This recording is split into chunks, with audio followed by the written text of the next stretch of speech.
from? On the slate, Joe. Just to be sure I have Hodge, Podge, Lodge, NCPB 49104, Cut 1. Animals commonly known as invertebrates. Yay! October the 28th, 1970. The air date, December the 21st, 1970. The director, Joe Rader. Yep.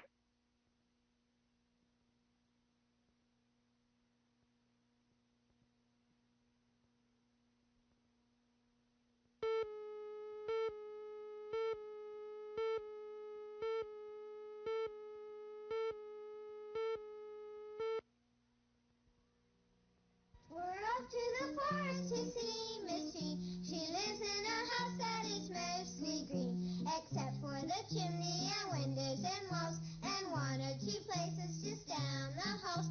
And it's filled with rabbits and newts and snails, and fat little puppies that wag their tails, and a whale and a tiger and elephants too.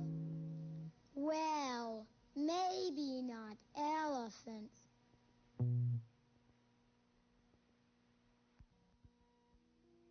Hi, how are you this afternoon? That's fine.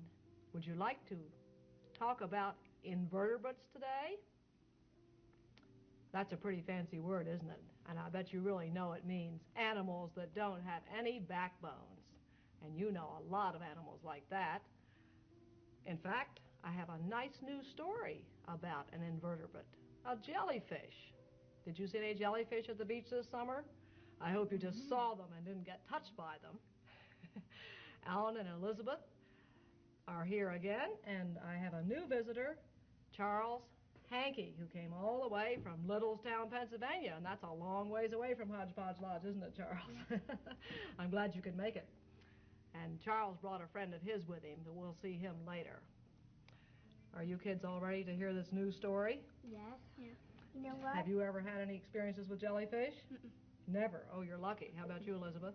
Well, I found many pieces of ones, and I've seen a live one. I tried to catch it with a bucket, and I got it in, and I don't think it liked it that much. No, they look like clear, they look like frog eggs, but they're flat, and they don't have the little black eggs in them. Right. They're best to look at when they're in the water and they're not bothering you. Well, let's hear what happened to Tristram, the lonely jellyfish. Okay? Tristram was running away from home. Because he was a jellyfish, he didn't need to pack a suitcase or buy a ticket. All Tristram had to do was fill his body cavity with ocean water, then squeeze himself together, in and out, in and out. Soon his pale orange body was far from the jellyfish community, and Tristram could float with the tide as he thought about the day just past and about why he'd run away. It started in the spring with all the excited jellyfish gossip about going to the beach once summer came. The excursion should have been fun, but it wasn't, not at all. The very first time Tristram wrapped his tentacles playfully around a boy's leg, the boy thrashed and yelled until Tristram had to let go. After that, whenever he swam toward a group of children, they screamed and ran off. Tristram was puzzled. Why didn't the children want to play with him? Then he remembered the stingers in his tentacles. He knew they must have hurt the children. He felt ashamed because the jellyfish game was a bad game. The other jellyfish didn't seem to care. They rushed gleefully at unsuspecting swimmers while Tristram swam to one side. Later they bragged about the people they'd stung. Tristram floated on the fringes of the group until Marmaduke, the leader, asked, "And how many did you sting, Tristram?" Tristram bobbed up and down in a wave. He turned bright orange in embarrassment.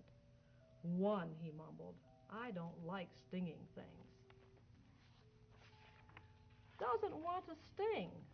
The shocked whisper rippled through the crowd. Marmaduke bubbled impatiently. "Spineless. That's the only word for you. Where's your backbone?" The other jellyfish took up the taunt. Tristram swam away with a cry of spineless vibrating the water around him. On the second day of his running away, Tristram stretched his bell-shaped body until the tips of his tentacles tingled. He tried to decide where he should go. Suddenly the ocean shook with a strange sound. Yo-ho, heave-ho, yo-ho, heave-ho. Tristram quivered in excitement as a mysterious shell-shaped ship with 1,000 dangling tentacles appeared. He'd heard the other jellyfish talk about Portuguese men of war, but this was the first one he'd ever been near. Tristram swam toward the man of war. Perhaps the crew would take him on board. But the captain had no place for an ordinary jellyfish. You're a mere Scyphozoa. We recruit only Physalia, the captain explained. He took Tristram on a tour of the ship and showed him how every crew member had a special chore. Some gathered food, some protected the ship. Each member had a body particularly shaped for his job. You just wouldn't fit in, the captain said kindly.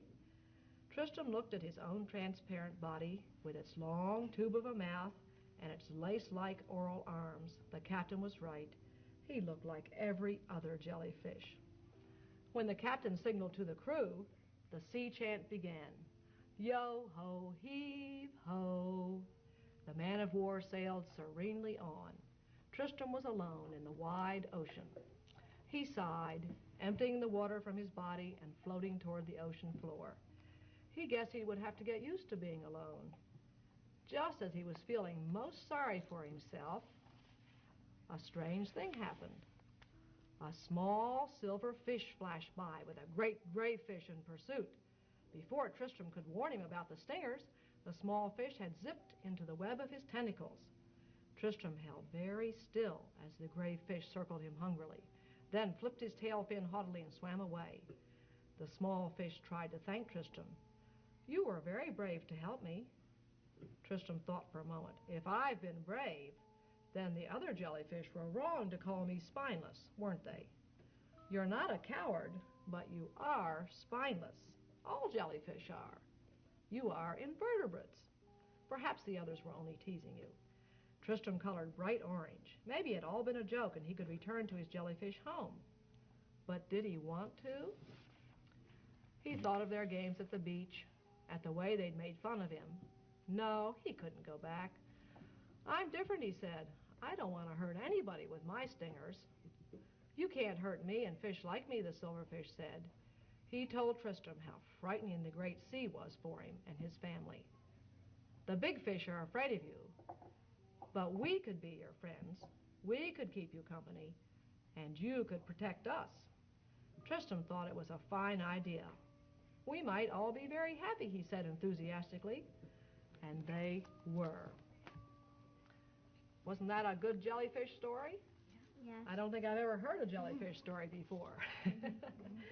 Most people don't think there's anything nice to say about jellyfish. They just get mad at them when they get stung at the ocean. But was this story a true story or a false? A pretend story, wasn't it? It was a fairy tale. It was sort of a fairy tale, right, but it was a fun story. You know, in the ocean, I find lots of jellyfish. I play catch will sort of jump for because they keep on swimming near me, and I just jump over them. Well, that's a good way to avoid them. Well, what kind of animals are jellyfish? Invertebrates. Invertebrates. And Charles brought an invertebrate with him. Let's take a look at your friend, Charles, and tell us the story. First of all, what's his name and what kind of animal is he?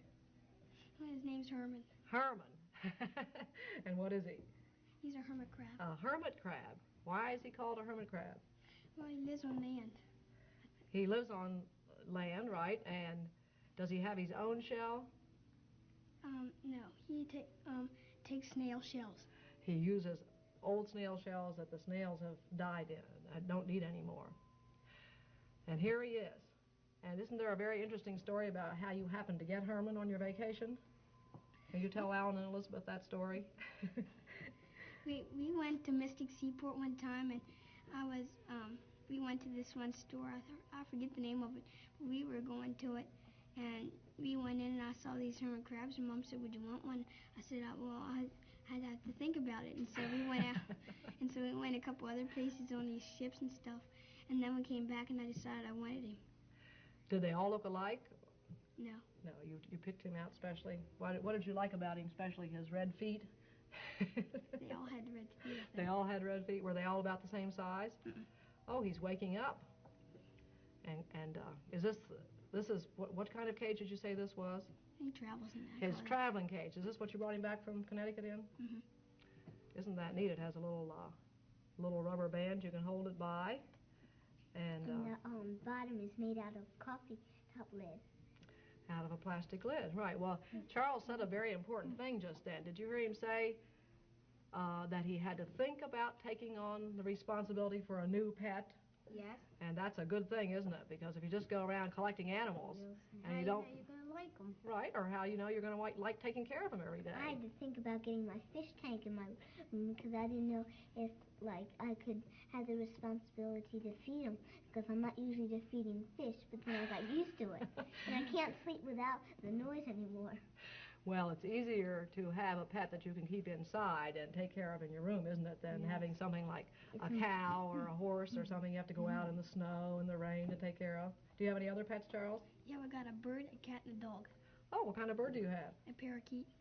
Great. Does it talk? Yeah, it's learning to. It Good. whistles. We have a dog and it whistles, and the dog comes, and then the dog gets mad at it. Well, can you take Herman out and we'll get his playpen, sort of, his other cage.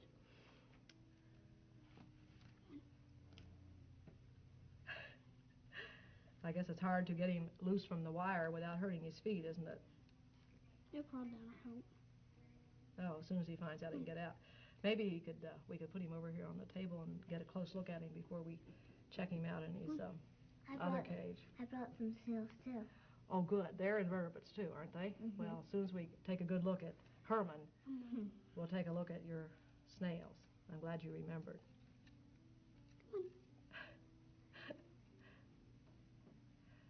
You think he'll come down off the cage? He did before. I think he will. Do you spend a lot of time playing with him every day? Mom says she doesn't spend too much time with him, get him excited. Oh, well, maybe. I spend a good deal of time. And I talk to my bird and back stuff. in now. Well, he's just exploring. He's never been to Hodge Lodge before, and he wants to look around. That is a cage to keep him in. This is his cage that he. Okay, has wall-to-wall carpeting. Isn't that the fanciest pet cage you ever saw, with wall-to-wall carpeting and a ramp? Maybe if I poke him on the toes, he'll let go long enough to get there. All right. Well, he's like.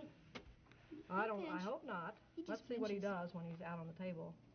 I think he wants to crawl off. He's traveling, even though he's not in his traveling cage. We won't let him fall off. Can you see his eyes, Alan? Yes. They're little. They look like little antennas with eyes at the end. And isn't it funny the way he travels, sort of pushing himself on his toes? So he's decided that's not a very safe place to go. Yes, you put your hand up because we don't want him to fall on the floor. He might die. Okay, let's try him in his big cage now and see if he'll do any tricks. Let's take him in that ramp once. He walks up and down. Does he like that ramp? Yeah. It certainly is a beautiful ramp. Oh dear, I know how you made that. He's getting bashful now. Oh no. I know how you made that. He pulled in all his feet. What's your theory, Elizabeth? Well, I know how he made that. You see, there's these kind of popsicles you eat, and then at the end, you can take the sticks and you can make. I never saw popsicles with sticks like that. Is that really true, Charles? They have a whole bunch of them up at the AMP. Oh, look, Charles knows his pet very well. He is going to take a walk up his ramp, but he's stopping to stick his antennae out through the bars. To smell. Look, notice how he's walking. Is he walking frontwards? No, I think he just turned around. Now he turned sideways. He's going sideways. Isn't that the way most crabs travel? Sort of sideways? He walks in his cage. Sometimes he goes around this way. Around in circles. That's usually how he does. Well, he certainly is a cute little animal. Does he eat very much? He doesn't eat all the time. Not every 3 or 4 days. Do you think he's hungry now? Think we could try him? Okay. I see you brought a few crumbs of cake and a little bit of green stuff. Herman, oh dear. Let's see if he would. Isn't it funny that a crab should like cake? How about that? No? I guess he's just not used to eating in such strange surroundings. Oh, I never noticed. I never saw a hermit crab before.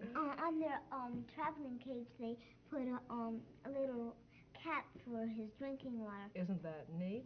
What happens? He's still growing, isn't he, Charles? I think so. And what happens when he gets too big to fit in this shell? He'll go out of that one and get another one. So you have to be sure to have a bigger shell waiting, because it'd be terrible for him to get stuck. Most crabs have a shell all the way over them. They have a hard body, don't they? They have an outside skeleton. He's But called a hermit crab.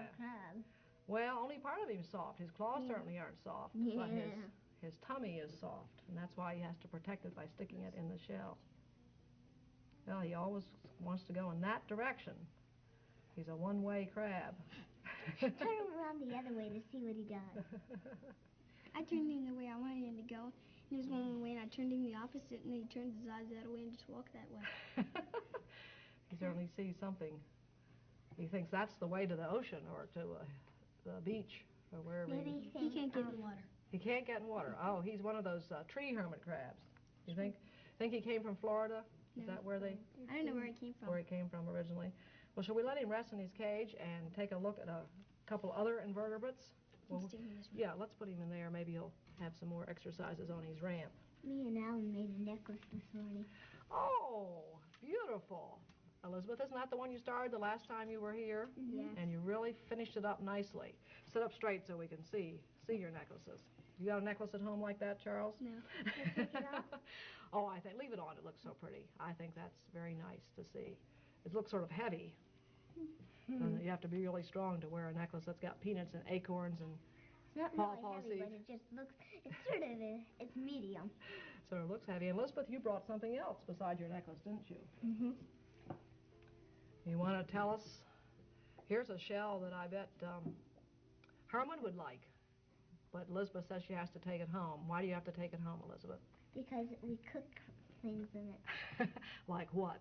Like, we cook that in it. And what is that? Well, my daddy calls them escargot, but they're really snails. Well, inside of a snail.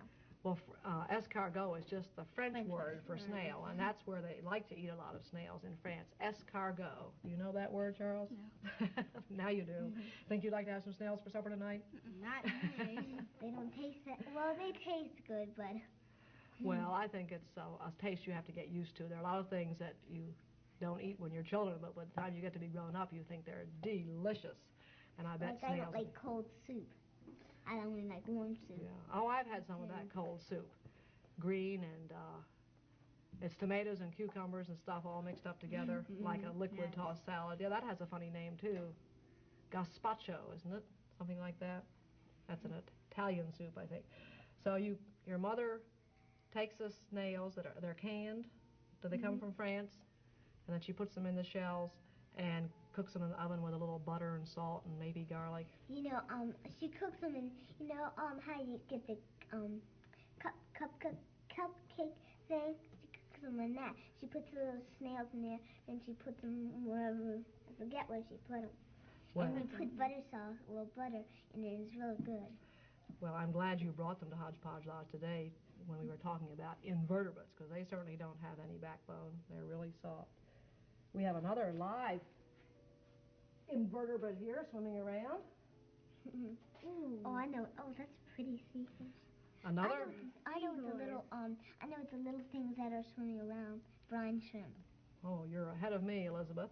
This is what is this, Alan? A seahorse. A beautiful seahorse that our friend Mr. Perch at the Wet Pet Center let me borrow for your visit, because he's interested in seeing that children get to know about all kinds of animals. And what do you think about a seahorse? Do you think it's a vertebrate or an invertebrate? Invertebrate. I think it has a backbone. I think it does too. I was confused too, Alan, but it's nice to have a vertebrate when we're talking about invertebrates, so we can make sure we know which is which. The reason some people think that seahorses sort of look like an invertebrate is because they have sort of skin like a starfish, and a starfish is an invertebrate. So you sort of think a seahorse might Yes. be.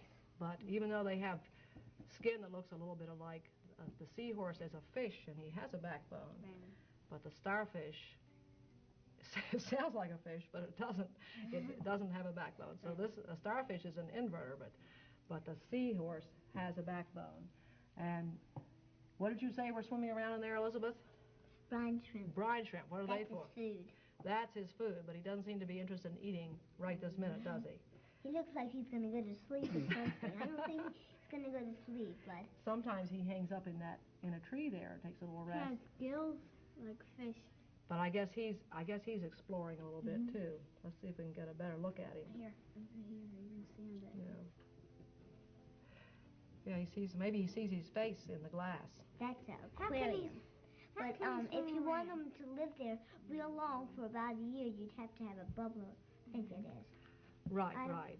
Setting up a saltwater aquarium that's going to last a long time is a little tricky. My daddy's, we got a saltwater tank, and we got 6 fish tanks, and we're breeding angelfish, which is very hard to do. And we got another one and it's aquarium. We got two on the same ledge, and it's not that strong either.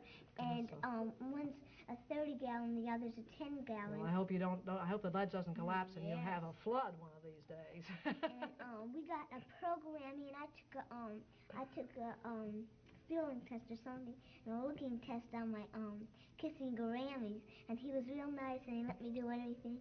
I almost took him out of the water, and he kept on sort of like, he eats off my finger. Gracious. Well, let's get back to the invertebrates. I see a couple of invertebrates flying right around here on the Discovery table. What are they? And flies belong to, what's the name of the group that flies belong to? Pests? Well, pests, but insects. Good, Charles. And insects, there are just millions and millions of insects, and they're all invertebrates. And flies might be, we think of flies as pests, especially when they come in our house. But here's a beautiful insect that I don't think that you could call a pest. Whoops. He's something like a not a primaris, but I know what his name. Well, where do I get a good... It's a relative of a katydid, but it's a insect that you usually hear singing at night up in the trees. I know what it is. It's a tree cricket. And since it's almost, what color is it? Almost green. Now it's very pale green, but almost white. It's called a snowy tree cricket. There's some that are sort of brown. Have you ever seen one or heard one at night, Charles? I think I've heard some. Heard some. I think I've You heard know some. what happens to me? I can't go to sleep because of them. They make so much noise they keep you awake? Finally, I got used to it. Now I can't sleep without them. So whenever I go up in the city, I can't. Well, my grandmother, she lives in the city, and I can't go to sleep because the cars and everything. No. We get used to different kinds of noises, don't we? I think I'd rather listen to tree crickets when I'm going to sleep than cars. But he's got, even though he doesn't have a backbone, he's got beautiful green wings, pale green wings, and antennae. And how many legs do insects have? 6 legs, right. So we just have we have 2 insects. We have the flies that we didn't invite, and we have the snowy tree cricket. So maybe while the weather's still good, you'll find a snowy tree cricket. Sometimes you see them sleeping on trees or leaves during the day. I guess he's not going to make any singing for us, because he only sings at night. I think I might put him in my terrarium and try to keep him for a while. Maybe if you turned off all the lights in Hodge Lodge, because it's something like the hens only lay their eggs in the daytime, and so they keep a whole bunch of lights on in the hen house, so they lay some in the night. That fools them. Charles, do you think we could get Herman out and let him walk around on the table again? Because I think we could. That's really... He's a pretty fast walker. He is a fast walker, but I think we've got enough crab chasers here to keep up with him. Yeah, put him back there, and then he'll have a longer distance to travel. Does he drink water? Yeah. How does he do that? Just with his claws? That claw there, he sticks it in the water dish, and then there's like a little scoop, and he scoops it up and drinks it. Oh. He certainly is a interesting kind of pet. Do you think you'd like to have one? Yes, Elizabeth Mal. Can I hold him on my hand? Oh. Don't hold him up here, just hold him right here. All right. What happens if you hold him up here? Well, one time I was holding him like that and he pinched me. Okay, you want to hand him over to her? You can, because you don't often get a chance. You don't often get a chance to hold a hermit crab unless you happen to find one at the beach. Let Alan have a turn too, Elizabeth. All right, hold him over the table now. We don't want to lose him. Okay, let him crawl off on the table. I think he just wants to go direct. It looks like the blue table probably to him is the sea. Maybe it is, and even though he doesn't live in the water, I suspect he lives maybe in some trees that are close to the water. He probably sees something around Podge that he likes. And he likes cake, and he likes lettuce. Anything else? Dry bread and cookies. And cookies. My goodness, I didn't know. What do other kinds of crabs eat? They usually eat fish. Yeah, they eat a lot of dead things they find on the bottom of the ocean. Scavengers. They're scavengers, right? That's a good word. Look, when he's in danger, when he thinks something terrible is going to happen to him, like when I turn him upside down, he pulls all his feet in, and that gives us a better chance to see he has one great big claw, and that's sort of purple, isn't it? Yeah. Boy, that is beautiful. Purplish blue. And that's the one. Do you know if this is a male or a female? Mm-mm. I sort of think he might be a male because he has such a big claw that they use to fight with. And do you know what happens when a crab loses his claw? He grows another one. He can grow another one, right. Is there anything else you think we should know about hermit crabs? I've heard of a crab that if they want to get a shell that another hermit crab has, they'll go and eat that crab. Oh, that's one way to get a new house, isn't it? Have you got plenty of shells, spare shells for him in case he gets bigger? Goodness, you'll have to make a trip to the ocean. He just wants to go over there. He certainly is a traveling crab. He's one of the fastest crabs I've ever seen. Oh, it's going to be But fun. my daddy, it's very unusual. He went in a eating crab, and there was one in the ocean, and you shouldn't be. The crabs are more scared than you are of them, and you always have to catch him, something like that. And then he tried to get him, and he swam away real fast. But my daddy, I didn't want to get near him. It's very hard to catch crabs unless you have some bait on a line and are very still. Yes. And, that's Regular crabs still bite you with their claws. Oh, they sure will. Well, that's their way of defending themselves, isn't it? Like regular crabs. Well, I hope you have a chance to look for some animals with backbones today. Why don't you go out right now and take a nature walk and see if you can find some insects or worms or other interesting little creatures without backbones. And I hope you've enjoyed meeting Herman the hermit crab. Thank you for coming very much, Charles. And you come back soon again. Goodbye.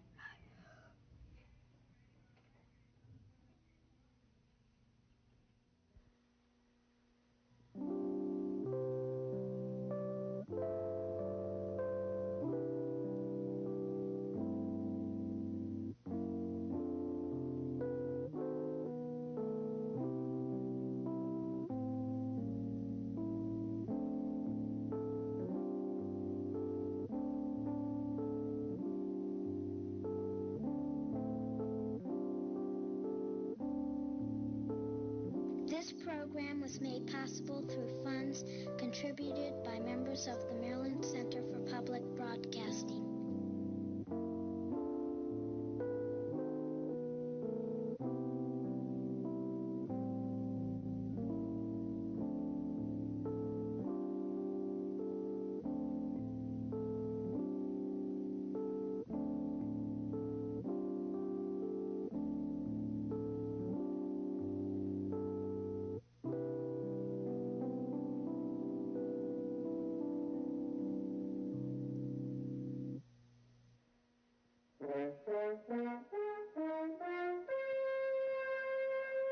Pre-recorded in the studios of the Maryland Center for Public Broadcasting.